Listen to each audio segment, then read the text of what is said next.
वक्ता है, पुराने पत्रकार हैं, राजनीति में भी हाथ आजमा चुके हैं और हम तो इनके कायल हैं। कहीं भी यदि हम जाएं और इनको ना बुलाएं ऐसा नहीं होता है। आप सर आए और इनको केवल इसीलिए बुलाया गया है कि आप लोगों को जो विषय हम लोगों का है कि सामाजिक विकास में मीडिया की भूमिका, उस पर इनसे सुनिएगा। जोरदार तालियों से आप सब अभिनंदन करें, अपनी श्रद्धा भी निवेदित करें तालियों के साथ। अब मैं अपने अनुभवों को हमारे साथ शेयर करने के लिए माइक्रोफोन दूंगा। जे के बारे में अगर मैं कहूँ तो शायद मेरा ये 8वां साल होगा जब जे से संपर्क में हूँ मैं। 2016 में धनबाद में एक कार्यक्रम हुआ था, अब आप में से कितने लोग थे वहाँ नहीं जानकारी, तो उसमें भी शहनवाज जी थे, वो बुलाए थे मुझे और पता नहीं क्यों वजह की वहाँ पर DIG साहब, IG साहब भी आए थे, बहुत सारे लोग बड़े सीनियर पदाधिकारी आए थे। मैं बेसिक ग्रेड में था, फिर भी उन्होंने मुझे मुख्य अतिथि क्यों बुलाया था। मैं वहाँ बोला भी बेनम्रता के साथ कि सर सब लोग सीनियर हैं मेरे से, मैं सबसे जूनियर हूँ। बोले नहीं कोई बात नहीं, इसलिए बुलाया आपको क्योंकि हम हमारी बिरादरी से हैं, पहले आप पत्रकार थे इसलिए आपको बुलाया। फिर जमशेदपुर में कार्यक्रम आप लोगों का होगा, वहाँ भी मैं गया। रांची में अभी कुछ दिन पहले विधानसभा में कार्यक्रम हुआ था, आप में से पता नहीं कौन कौन वहाँ थे, उसमें श्याम जी ने फ़ोन किया था, उस आपके शहनवाज जी ने भी फ़ोन किया था, उसमें भी गया था। और जब जमशेदपुर में आदरणीय रघुवर दास जी का कैंप कार्यालय वहाँ पर था, तो वहाँ मैं 3-4 साल उनका कैंप कार्यालय में उनका OSD था मैं। तो पत्रकारों को इसलिए अपेक्षा नहीं थी मेरे से कि मैं माननीय मुख्यमंत्री से जुड़ा हूँ, इसलिए अपेक्षा थी कि पत्रकार रहा है तो हमारे दुख दर्द को समझेगा।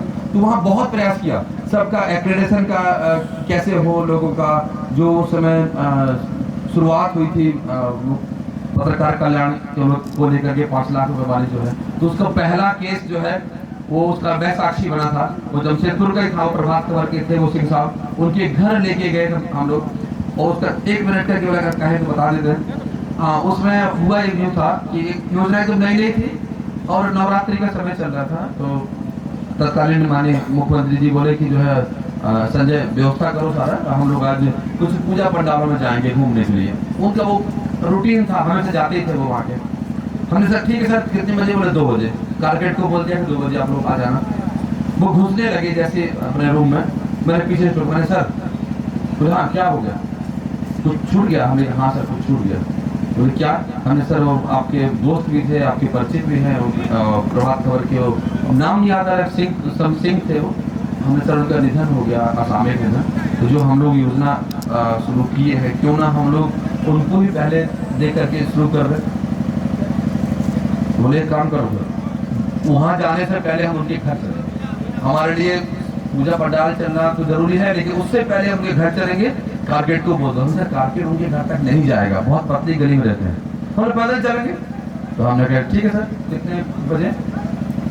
तो एक काम करते हैं अभी चलते हैं, मतलब कि ये तत्परता अभी चलते हैं, थोड़ा बाद में बाकी काम करें। कारकेट चला गया, हमने सर कारकेट तो भी है तो चलो चलते हैं। तो हमने सर हाथ में चेक तो होना चाहिए 5 लाख की। तो बोले कि DC साहब, हमें सर DC थे वहाँ पर, बोले DC साहब को बोल दीजिए। DC साहब को बोला कि सर 5 लाख का चेक लेके वहाँ पहुँचा दीजिए किसी को।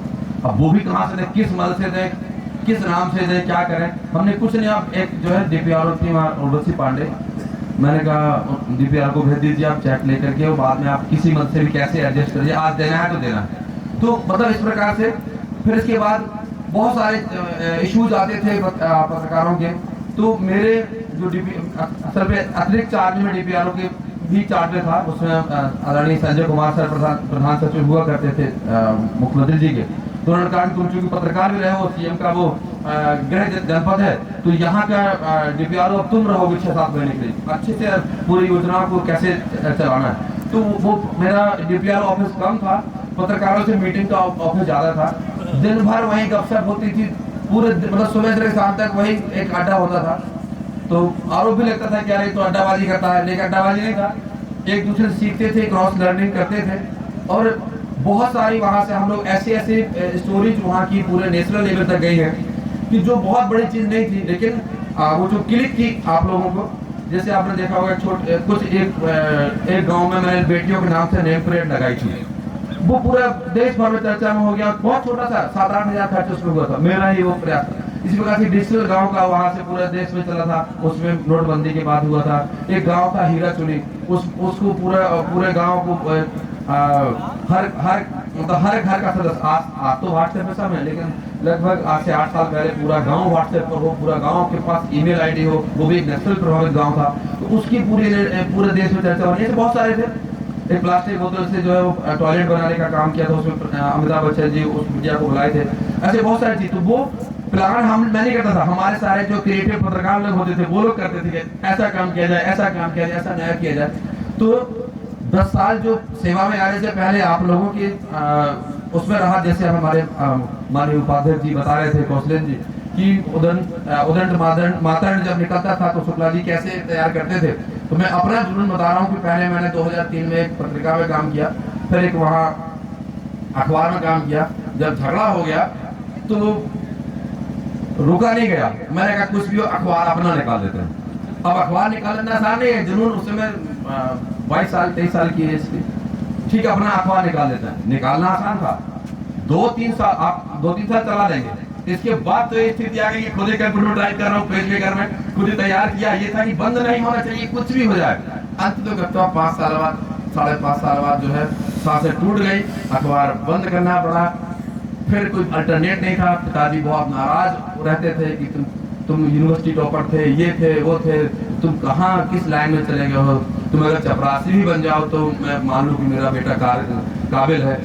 ऐसे घूम फिर के फिर एक्सीडेंटली ऑफिसर बन गया, तैयारी की, फिर क्या करते। लेकिन 10 साल का जो दौर था वो मुझे लगता है कि वो दौर कभी नहीं आएगा। यहाँ बंदिशें बहुत हैं, एक पत्रकार के लिए हो सकती प्रोफेशनल बंदिशें हों, अदरवाइज उसके लिए कोई सीमाएं नहीं है। कितना भी वो, जैसे अब बात कर रहे हैं आप सामाजिक विकास में, तो कह सामाजिक परिवर्तन कर सकता है वो। विकास तो मालूम कर ही सकता है, सामाजिक परिवर्तन कर सकता है। आप देखें जितना भी देश की स्वतंत्रता में जो सबसे बड़े जो जितने भी लीडर्स हुए हैं सब पत्रकार थे। मुझे लगता है कोई ऐसा नहीं रहा, तिलक जी से लेकर के गांधी जी से लेकर के सुभाष चंद्र बोस तक सभी अपना अपना अखबार निकालते थे या अखबार में कॉलम लिखते थे। आज भी वही स्थिति है कि अच्छे बड़े जो सफल घराने हैं सब कहीं ना कहीं पत्रकारिता से जुड़े हैं, चाहे वो बिरला जी का ग्रुप हो, चाहे वो बेनेट पार्टनर हो, चाहे कोई भी हो। तो मेरा ये मानना है कि सामाजिक विकास के साथ साथ सामाजिक परिवर्तन में भी बहुत बड़ी भूमिका मीडिया की है। और मैं तो यहाँ श्रोता के रूप में बैठता और अच्छे यहाँ से कुछ सुन के जाता, लेकिन मैं बोलने की स्थिति इसलिए नहीं हूँ क्योंकि आप आज पत्रकार हैं, मैं बहुत भूतपूर्व पत्रकार हूँ, बट ये माना जाता है कि once a journalist always a journalist. तो इन लोगों को जब विज्ञप्ति भेजता हूँ कभी कभी तो ये कहते हैं कि सर ज्यादा मेहनत नहीं करनी पड़ती है हमने, क्यों बोले वो लगता है कि मेरा ही लिखा हुआ है। तो इसलिए नहीं कि उसमें मैं अपनी तारीफ करता हूँ, उसमें एकदम थर्ड पर्सन नहीं लिखता हूँ, जो क्या गलत तो नहीं, जो एक पत्रकार को लिखना चाहिए कोशिश करता हूँ वैसा है। इतना जरूर कहूंगा कि अभी हमारे पूर्व वक्ताओं ने भी कहा है, इसमें बहुत सारे नए लोग भी होंगे जो बहुत आगे जाएंगे, बहुत चुनौतियां अभी देख रहे होंगे, लेकिन आप बहुत आगे भी जाएंगे, बहुत अच्छा प्लेटफॉर्म आपको मिलेगा। ये जरूर कहूंगा कि जो है निर्णायक की भूमिका हम लोग नहीं निभाएं। ज्यादातर हम लोग क्या हो जाते हैं, डिसिसिव हो जाते हैं और हमारा पूर्वाग्रह वहां नहीं दिखना चाहिए। जैसे मान लीजिए मैं भले किसी राजनीतिक विचारधारा का हो सकता हूँ, अधिकारी बाद में हूँ, इसी प्रकार से आप भी, क्योंकि हम नागरिक पहले हैं, लेकिन वो मेरी विचारधारा कहीं दिखना नहीं चाहिए।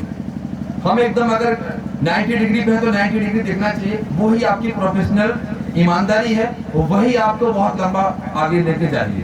जैसे उन्होंने कहा कि भले आरोप लग जाते हैं कि तो अमुक का आदमी होगा, अमुक किसी का आदमी नहीं, ये है भी नहीं, ये सिर्फ कलम के आदमी है।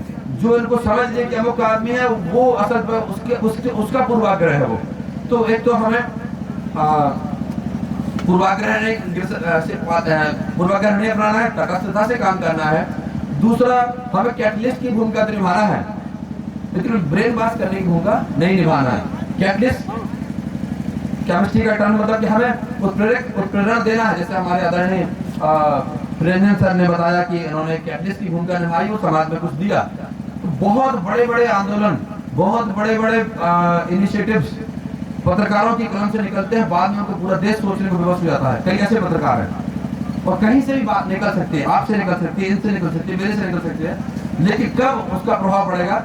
जब आप एकदम निष्पक्ष रूप से तटस्थता को बरकरार रखते हो। 100% तटस्थता अपेक्षित भी नहीं है, ना कोई रह सकता है। यथासंभव तटस्थता रखना चाहिए और पूर्वाग्रह से छोड़ करके हमें समाज में न केवल डेवलपर जैसे यहाँ पर विकास का, वो हमारे यहाँ पर विकास, इस विकास में योगदान है, एक उत्प्रेरक का योगदान है और उत्प्रेरक की भूमिका हम लोग निभा भी रहे हैं, आगे भी निभाएंगे।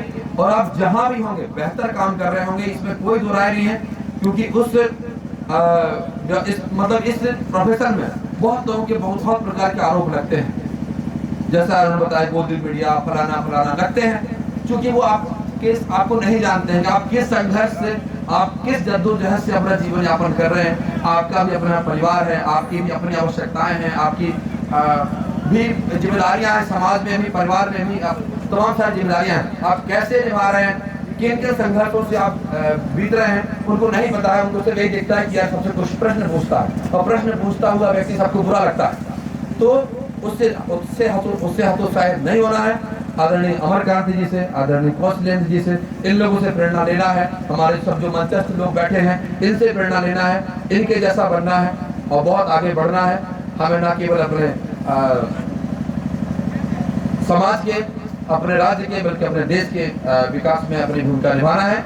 जिस रूप में हो सकती हो, गिलहरी के रूप में भी भूमिका हो सकती हो, वो हमें भूमिका निभाना है। और मैं यही कहूँगा, आप सब अपनी कलम की ताकत को इस विकास से बरकरार रखें और एक अच्छे आयोजन के लिए इतना बढ़िया सारा बौद्धिक लोगों को इकट्ठा करना, क्योंकि आप अकेले नहीं, मुझे लगता है एक एक व्यक्ति 10-10 हजार लोगों के बराबर है।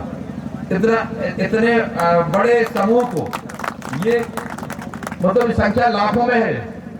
क्योंकि एग्जाम्पल मान लो आज आप ही के ले लेते, आप कोई गढ़वा में कौन नहीं जानता होगा, प्रेरंजन सर को कौन नहीं जानता होगा, या इनको अपने क्षेत्र में कौन नहीं जानता होगा, कि जिससे बोल के काम मतलब एक सही काम नहीं करवा सकते हैं। तो आप लोग एक, मैं तो मानता हूं कि देश में नहीं, दुनिया में सबसे बड़ा अगर कोई प्रेशर ग्रुप है, और वो भी अच्छे कॉज के लिए, तो मीडिया है। इससे बड़ा प्रेशर ग्रुप मैं राजनीति को भी मानता हूँ, मैं प्रशासनिक जो कुनबा है उसको भी मानता हूँ। सबसे बड़ा प्रेशर ग्रुप अगर कोई है तो वो पत्रकारिता है। अच्छे संदर्भ में कह रहा हूँ। आप देखिए दक्षिण अफ्रीका से चल करके आना और नील आंदोलन का वैश्विक स्तर पर पहुंचना, वो कहीं ना कहीं मीडिया, उसमें जो पत्रकारिता से जुड़े हुए थे उसकी बहुत बड़ी भूमिका थी। और अगर नेताजी का इतना बड़ा कद रहा, तो कहीं ना कहीं उसमें आजाद हिंद रेडियो का भी बहुत बड़ा योगदान था। और छोटी बात, एकदम लोकल की बात, अगर आप कहें कि ठीक है संजय थोड़ा सा बाकियों से लोकप्रिय है, तो उसमें वो भी भूमिका है कि पत्रकार रहा हूँ, वो भी एक बड़ी भूमिका है। तो पत्रकार जहां भी रहता है, वो कभी केचुआ की जिंदगी नहीं जीता है कि वो मिट्टी काटता रहे, नीचे घुसा रहे अपना। वो जहां रहेगा वो दीपक की तरह जलता है। आप मोहल्ले में भी उतने ही चर्चित होंगे, आपकी आभा अलग होगी, आसपास जितने लोग हैं उस समय आप अलग होंगे, और समाज में अलग हैं, जहां पर हैं आप अलग हैं। और ये अपनी जो अलग छाप है वो आप बरकरार रखें। आप सभी को बहुत बहुत शुभकामनाएं। आज क्रिसमस है, नया साल भी सामने है, और दोनों उपलक्ष्य में भी आप लोगों को सादर शुभकामनाएं, आपके पूरे परिजनों को, आपके पूरे इष्ट मित्रों को, और जिस समूह से आप लोग जुड़े हैं उस पूरे समूह के सदस्यों को इन दोनों पर्वों की सादर शुभकामनाएं। मुझे बुलाया, आपका पूरे जे का, विशेषकर सियाराम भैया का धन्यवाद, और इतने अच्छे लोगों के से मिलने का अवसर मिला, और मैं विनम्रता पूर्वक अनुमति चाहूँगा। झारखंड छोटा है, बहुत जगह हम लोग मुलाकात होगी, मिलेंगे हम लोग। मतलब कुछ घरेलू ही कुछ जिम्मेदारियां हैं, कोई सरकारी जिम्मेदारियां नहीं है। हम लोग खाली SDO तो खाली आदमी होता है, ज्यादा काम उस वक्त नहीं होता है। ठीक है, थैंक यू।